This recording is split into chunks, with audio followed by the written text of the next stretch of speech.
Okay, I've been wanting to make this video for a long time. It's about what I think is one of the greatest guitar solos ever played. I'm only going to play a little bit of the solo because most of it is unplayable. At least it's unplayable to me. And there are no versions of this on YouTube. There are no play-alongs. There's not even a transcription of this because you just can't do it. At least I've never seen anybody that could actually imitate this particular player's playing. I like to call this the greatest melodic solo that's unplayable. It's Pat Metheny Group playing a song called Song for Bilbao. As a matter of fact, I asked Pat about this particular song, about the bridge part, which we'll talk about here in a second. I'm going to play you the melody of the song, talk about the chords, and then play you his guitar synthesizer solo, which to me is a perfect solo. It develops every single idea flawlessly in a very non-guitaristic way. Let's check out the beginning of the song.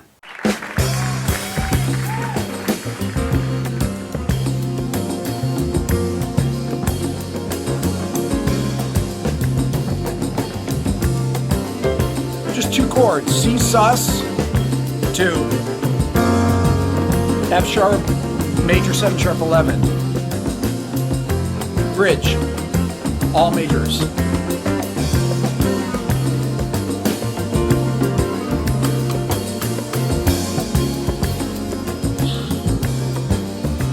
Melody.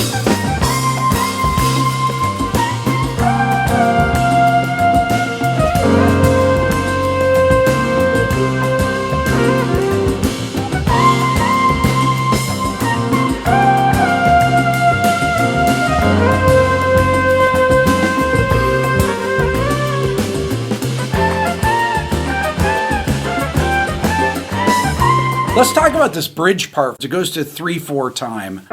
F, B flat, then E flat, F, then D flat, E flat, F, G, back to C7 sus 4. These fast-moving major chords are incredibly hard to improvise over. As a matter of fact, when I interviewed Pat, I asked him about this section of this tune. The bridge, it's just all major chords. That's easy for you. No, it's not. It's not easy at all. It sounds easy for you. It might sound easy, but it's there's extremely difficult to do, though. Well, I mean, you use the term effortless. No, believe me, I've spent like a lifetime trying to get to the point where I understand so that I can be. You know, to me, it's like that. It's like, okay, the stuff that I can't do, that's what I want to work on. I don't need to work on what I can do. And most stuff I can't do. So a bridge like that, it's like, I'm going to write something like that because I can't do that. Over years, you know, and hours and hours and hours of working on it, I've kind of gotten to the point where I can do it. And also, it would be pretty hard for me not to do it now. Now we're going to get to the solo. But I want you to listen to Lyle's last motif, the rhythmic idea that he plays that Pat picks up on. You take the idea of the person that just soloed and you continue on with it. Check it out. Right here. Now here's Pat.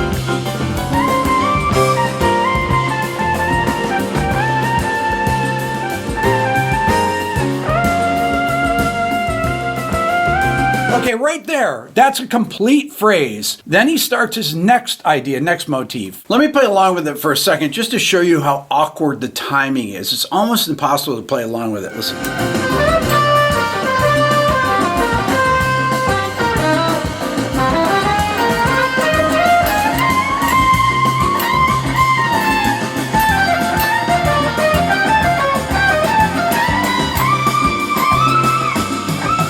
Wow. This is great. And then, I love this.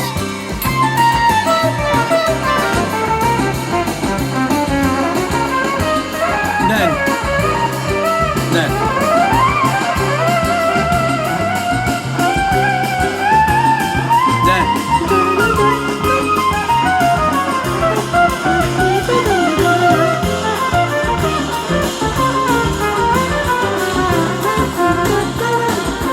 Wow.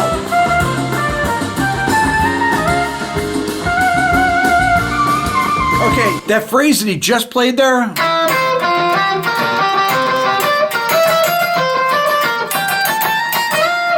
I call that playing ideas that feel inevitable. This involves creating lines or phrases that seem to naturally follow from what came before, leading the listener along a path that feels both surprising and yet expected.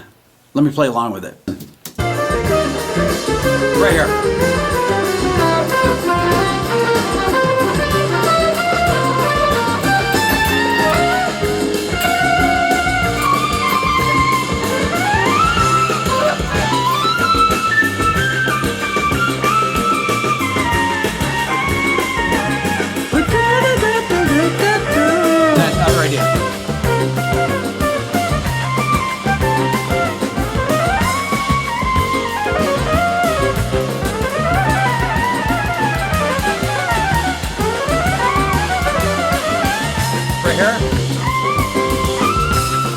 Little period there. Then beautiful. That part right there is alternating between a C major and B flat major triad on C7 sus. It's beautiful. Love that.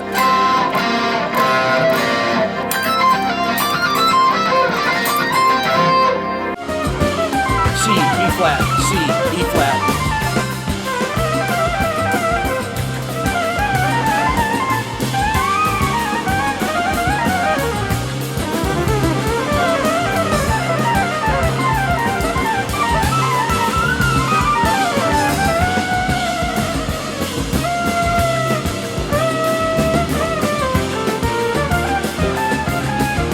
Oh my God, beautiful. Plays on the next phrase. And then caps it.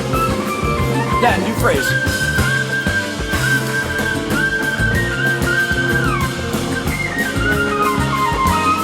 And then this right here.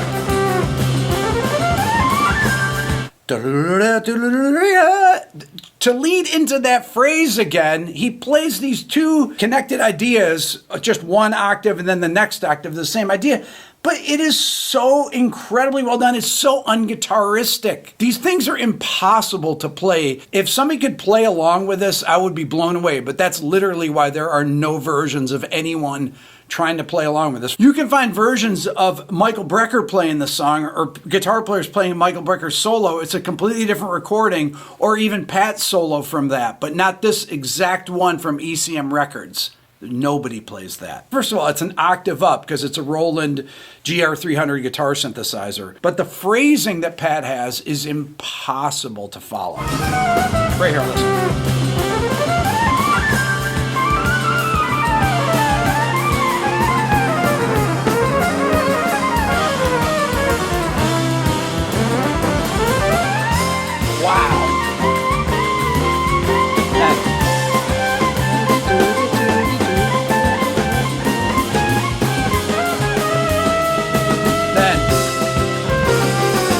Melody. That is a perfect solo with incredible melodic development, played over these changes so musically and melodically. Every time I hear this, it blows me away. Every idea connects to the next idea. It's so rhythmically interesting, and it follows the changes unbelievably. Those two different scales, if you think about the C Mixolydian scale, right? Then it goes to this F sharp. I just love that. It's just so melodic. Love to know your thoughts. Hit the subscribe button. Thanks for watching.